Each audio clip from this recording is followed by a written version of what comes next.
Hi everyone, today's recipe is ogbono soup and wheat fufu, but I'm not showing the wheat fufu in this video. This video is all about the ogbono soup.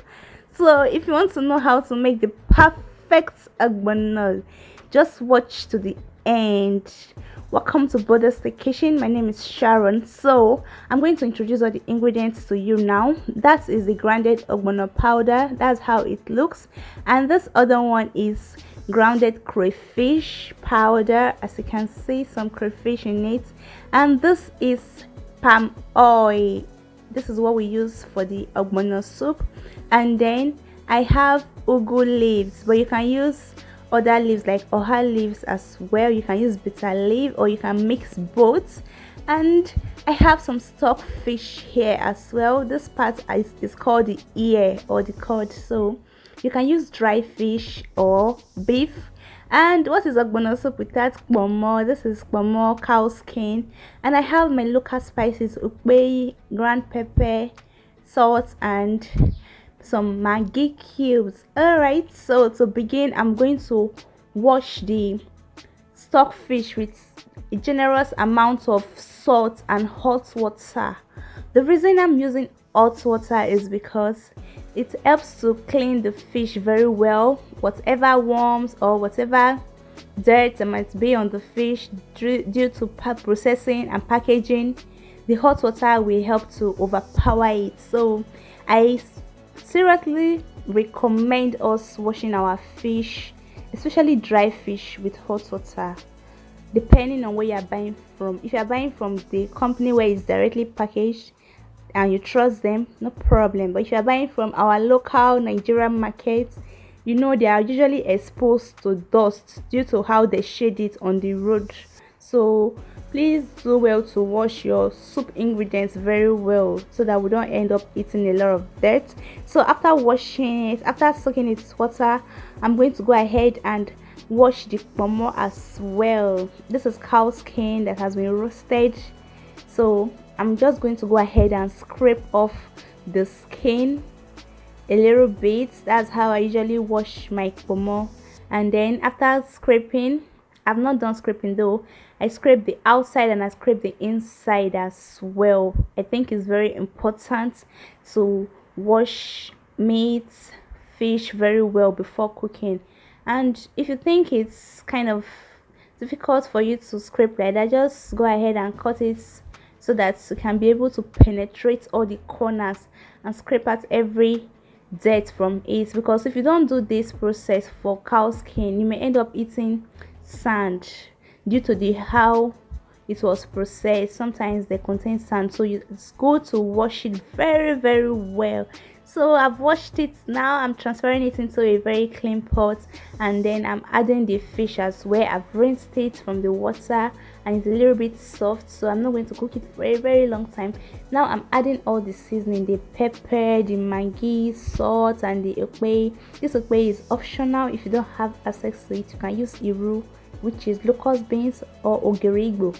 So I just added everything, scrape everything inside the pot, and then I'm going to add water because ogbono soup requires water. Yes, I said it. So after this, I'm just going to cover it and transfer it onto the stove. So while that's there, I'm going to measure half cup of the grounded ogbono and add it to the palm oil. The reason I'm doing this is because I don't want to use the whole ogbono for this recipe, so I just bought that from the market. I'm going to use half of it and save the remaining half for later. So this is me adding it into the palm oil now, and I'm going to mix everything together. Just watch and see how it turns out. Okay,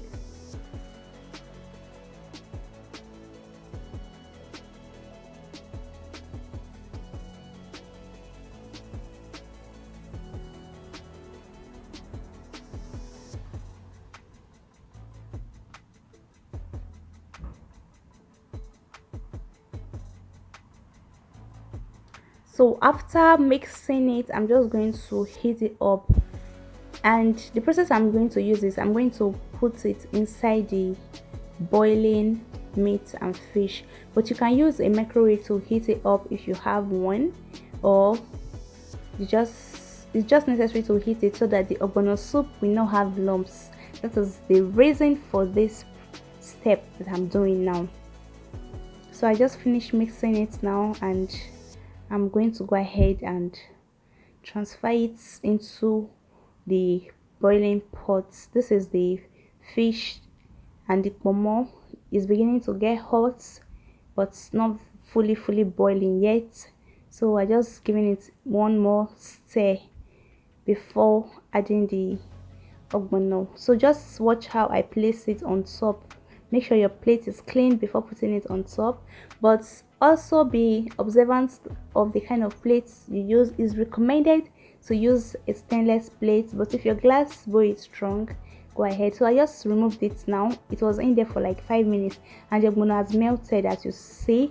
Now this once is boiling, the aroma from that, oh my goodness. I'm adding the ogbono right now. As you can see, I've added it. I'm scraping everything because in this Nigeria economy, wastage is not allowed. So I just added it, and I'm going to mix it very well so that everything can combine and allow it to cook. You see how easy and simple to cook ogbono soup is. Oh my god, if you love ogbono soup and you don't know how to achieve the perfect ogbono, just try this my step and tell me how it comes out.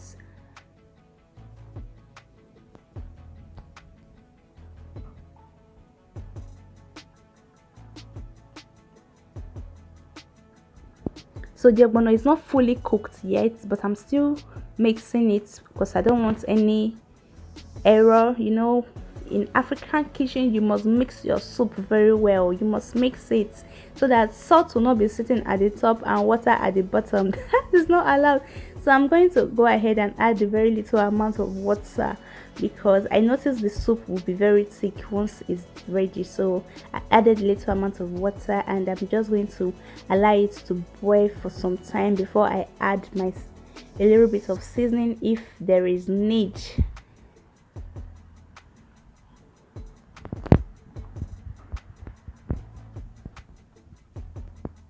So guys, I tasted the soup and I added a little bit of my crayfish powder. There is no need for more salt or pepper or maggi. No.